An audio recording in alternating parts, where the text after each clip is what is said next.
Although his star has faded somewhat in the last year or two, Tony Ferguson is a legend of the fight game. The lightweight contender, who had no fewer than 5 fights against Khabib, scheduled and then cancelled, was an absolute machine throughout the 2010s, putting together an incredible 12-fight win streak. Today, we're discussing Ferguson's legendary 12-fight win streak in the UFC, stretching across 8 years. Stay with us. Let's get straight into it and look at the first fight in the streak against Mike Rio. Ferguson, known for his incredible jiu-jitsu, has made Darcy choke on his own during his time in the UFC. And going up against Rio back in 2013 on the back of his loss against Michael Johnson, he locked in the first of 3 Darce submissions he would go on to score in the promotion. In the very first round, Ferguson hit Rio with a left hook, who then shot for a takedown to try and recover. Ferguson was all over it though, setting the Darce up magnificently before rolling into position and locking it in. The writing was on the wall for Rio, who tapped within seconds. What did you make of the Rio submission? Next up, it's Kitsunori Kikuno. Stick around.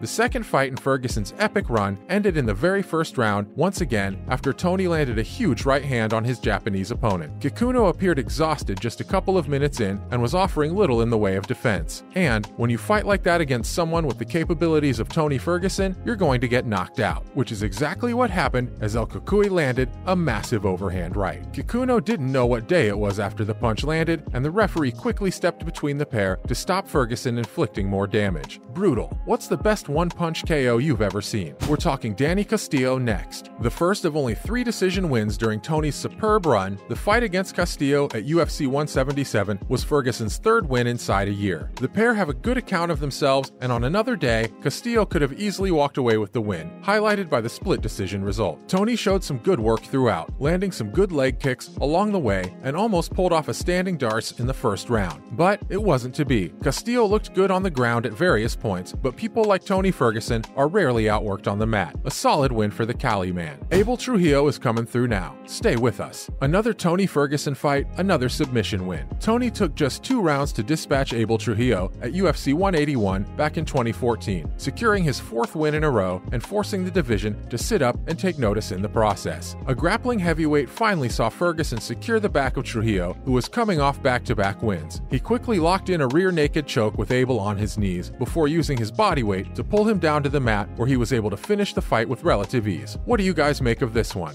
Next up, we're talking Gleison Tibau. The 5th fight in Ferguson's streak saw him come up against dangerous Brazilian Gleison Tibau. This one would actually begin a 4-fight skid for Tibau, who would be cut from the UFC at the end of it. It was also Tony's 2nd rear naked choke win in as many fights, as he managed to get the job done in the very first round. Softening Gleison up by knocking him down with a straight right, the Brazilian was quick to get back to his feet, but was clearly hurt. He then shot for the takedown, but Tony stuffed it, ending up on his back. And that was all she wrote for the current PFL fighter. Josh Thompson is up next. Stick around. Tony Ferguson scored the 2nd decision win of his long win streak against the durable Josh Thompson. The legendary lightweight, who is the only man to ever knock Nate Diaz out, took Tony the distance in their July 2015 fight, but lost a unanimous decision as Ferguson dominated the fight. The fight was so one-sided that Ferguson managed to win a Performance of the Night bonus in his native California, which also signaled Thompson's final appearance in the UFC octagon and confirmed Ferguson's reputation as one of the most dangerous men in the lightweight division. What did you make of Tony's performance against Thompson? Let us know below. We're discussing the Edson Barboza fight next. Stay tuned. The performance that arguably announced Ferguson as a legitimate lightweight title contender, the way in which he dominated and finished Barboza put the division's best fighters on notice. Admittedly more of a striker, Barboza tested Tony with some big strikes in the first, but Ferguson is no slouch in that department himself and managed to defend well. With the pair bloodied and bruised in the second, Edson was looking for the KO, but bizarrely decided to shoot for the takedown himself, which was ultimately his undoing. Ferguson, an expert grappler, isolated head and neck before securing the 2nd Darce choke finish of his UFC career. Superb. What did you guys make of the Barboza submission? Pretty great, right? Lando Venata is coming through now. Stay with us. Venata was pretty outmatched in this one, and his record since has only proven that he has only picked up 4 wins in his 11 fights since. Just 7 months after submitting Barboza with a superb Darce, Tony was at it again, landing his 2nd Darce choke win in a row and 3rd overall. A feisty back and forth saw both men land several strikes on each other, with Ferguson happy to stand and trade. And Venata even dropped Ferguson at one point, looking certain of the win. But a slippery Tony slithered out of danger. The Superman punch was the beginning of the end for Lando, who was stunned as Tony launched himself off the fence. And there was only going to be one outcome as the pair went down to the mat, with Tony and that all-too-familiar Darce choke position, which he wasn't about to let go on. Superb. Next up, it's RDA. The second unanimous decision win of Ferguson's streak came against former champ Rafael dos Anjos, who had just lost his title to Eddie Alvarez. A bright start for dos Anjos was quickly overshadowed as Tony took control in the second. The Brazilian was dangerous throughout, but Tony never really looked in real danger and scored a huge win over a seriously tough guy for 9 in a row. We have Kevin Lee now. Stay with us. Lee was considered to be a real prospect in the lightweight division and was riding a 5-fight win streak before coming up against Tony at UFC 216, with Ferguson scoring another superb submission. With the pair going back and forth and Lee appearing to have the upper hand with his wrestling, Tony again showed just how dangerous he is off his back, locking in a superb triangle hold in the third round, as Lee was doing his utmost to assert some dominant ground and pound from top position. It didn't work. What did you make of this win? Win number 11 came at the expense of Anthony Pettis. Another former champion, no problem for Tony. Ferguson absolutely battered Pettis for 2 whole rounds, with Pettis' corner refusing to allow their fighter to come out for the third round, which they should really be commended for. Coming in with 10 straight wins behind him, El Cucuy was smooth and loose and full of confidence. That confidence was ramped up after a huge finish to the first round, landing a Superman off the fence. After surviving a Pettis onslaught early in the second, Tony took over, and after a mutual show of appreciation for each other's skills, Pettis went in, battered and bloodied. His corner threw in the towel, and their man lived to fight another day. What a fight. And finally, the last win of his momentous streak came against Donald Cerrone, 2 men who will most certainly end up in the Hall of Fame one day. Tony managed to get the better of Cowboy in the second round, with the doctor refusing to let one of the most popular UFC fighters of all time continue. Cerrone's eye was fully closed over as he headed back to his corner at the end of the second round, after some nasty strikes had landed courtesy of Ferguson. The doctor took one look at Donald and informed the referee he was refusing to let him fight on, resulting in Ferguson's 12th win in a row, which was incidentally his last. Tony would then go on a 4-fight skid, which started with a huge KO at the hands of Justin Gaethje, and also included one of the most infamous KOs of all time, the terrifying Michael Chandler front kick.